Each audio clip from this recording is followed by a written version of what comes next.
For our menu, we use the ingredients as the main concept first. And then everything that comes after is very natural. Now we developing the new drinks, which creating from a lime leaf. It's the common ingredients, but not much people use the leaf. So a lot of people use the lime peel, but the leaf give another hint of aroma. It's very nice. We love it. But I think like we might add a little bit more of the lime leaf. Nice. Thank you. Okay, so this version, we pairing lime leaf with bitter broth and a little bit of the bitter liqueur. So it should be the spirit-forward drinks, but the citrusy will be in the lime leaf that we already put inside the drinks. Yeah, very nice. How was it? You like it? This can be in our menu. Everyone can come up with an idea of the ingredients. If they was eating a noodles and they come to me like, why not we put the bone broth into the drinks? Okay, let's do it.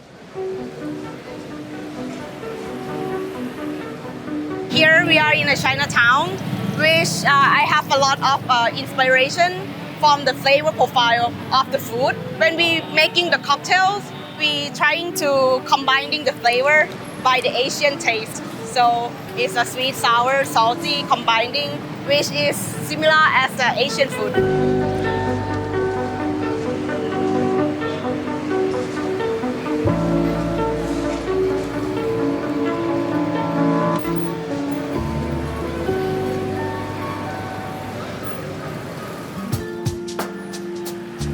We're here at Have & Mar in Chelsea, New York, where most of the R&D for Metropolis will be happening. The restaurant is undergoing its final inspections, and in the meantime, working kitchen and bar are pretty imperative to getting R&D done. I'm in the process of having to write a menu. I just like to have a lot of information kind of come at me all at once, and I might spend a couple hours on the internet watching YouTube videos, on Instagram. I'll see a color that I love, I'll see a glass shape that I love, I'll see a texture that looks interesting, and I will sometimes start there and then start to work backwards. My favorite example lately is this gentleman was talking about this drink that he created in which he layered this cold coffee drink with a warm coconut foam over top, and I was immediately inspired. I said, wow, that's so cool. I took it to my husband for like a second opinion, I guess you would say, and then we were like, how can we do something similar? And we started talking about the season of fall, what kind of coffee cocktails exist out there, what do people drink with coffee? And he goes, pumpkin spice lattes. And I was like, yes, this is so great. And I was like, now how do we elevate this? And so there was like this 30 to 45 minute conversation that started with a video of something somebody had already created. And I have now like 4 different variations on how I want to possibly accomplish this. And so now the next stage is going to be R&D, but like that creative process to get there, it wasn't just one person. I didn't just dream this up. I was inspired by somebody else and then had a second opinion on this idea. And typically if you are doing something, it's probably been done before, and I'm okay with that. Give credit where credit is due and say that like, I am inspired and my creativity comes from different avenues, and sometimes it's coming from something that's already been done.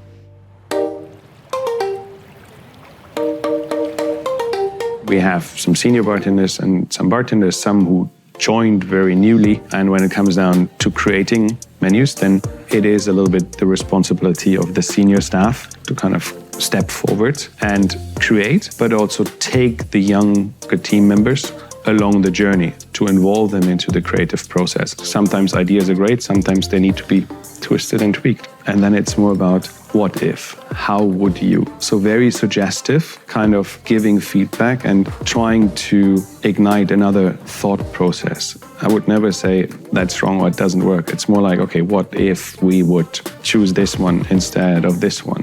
Have you tried this one? And sometimes maybe my idea is wrong and someone else comes up with a much more great idea or way.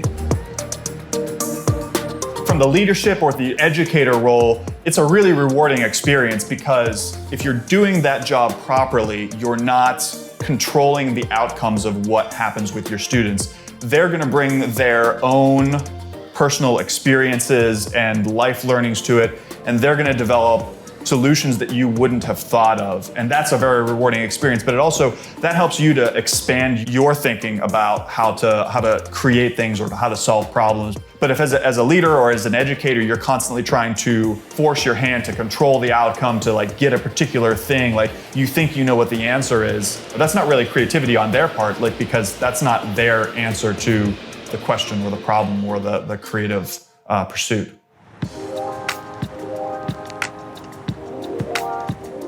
For me, I always want someone who can give me a feedback as well. The feedback is good, it's very important. You can be developing with the feedback. But it's not always right because the feedback and my opinion is always like against. So the thing is, I have to use the creativity to make it get along. I do like feedback. It's not always easy to hear feedback because sometimes I think that it's not what you expected or you really had high hopes and this is making you rethink everything and you have to start over again. But I think when you're managing feedback, you have to manage the expectations as well. I think they go hand in hand. So like, what is the expected response and then how are you gauging based on what response you get? Or what is the expectation this drink is supposed to fulfill and how is that feedback potentially helping or harming that? There have been times where I have not agreed with feedback.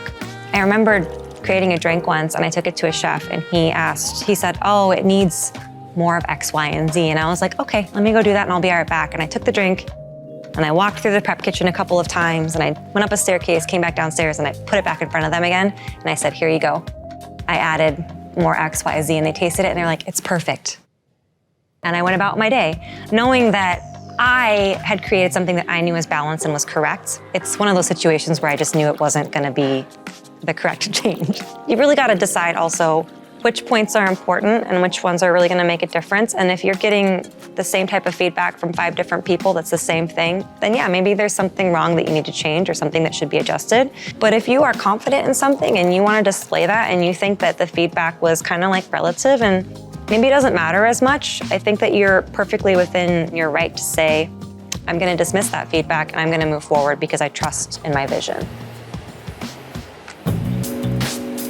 Ultimately, for me, I think that creativity is, yeah, there are aha moments that occur along the creative process, but it's called the creative process for a reason, not the creative aha. The aha comes as a result of constantly picking at it, and that's a difficult and can be a painful process of like, this didn't work, that didn't work, this failed. But like, oh, maybe there's a little bit of something here, and kind of constantly building back and forth off of something rather than like starting and like, oh, I hit a wall. Fuck it, I give up, like, I don't know what to do, just try something completely different. So I think that it's important as a creator to know that the process is difficult and tumultuous and doesn't always yield the result when you want right away, of course. If you think that you're gonna have success the entire way from the start of the project to the end of the project, you're a fool.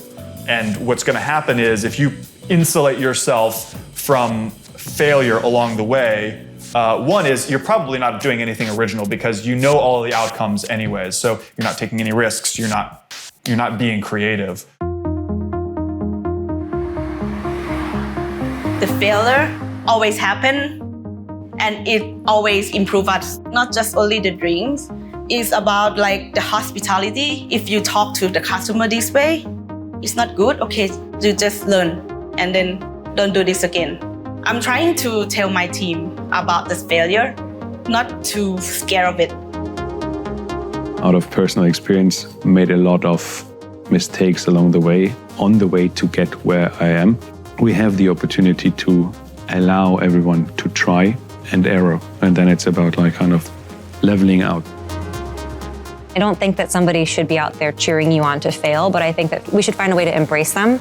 Especially in a creative field, because a lot of times it can lead to creating an even better product at the end of the day. And without failure, you never get to see the true potential of something.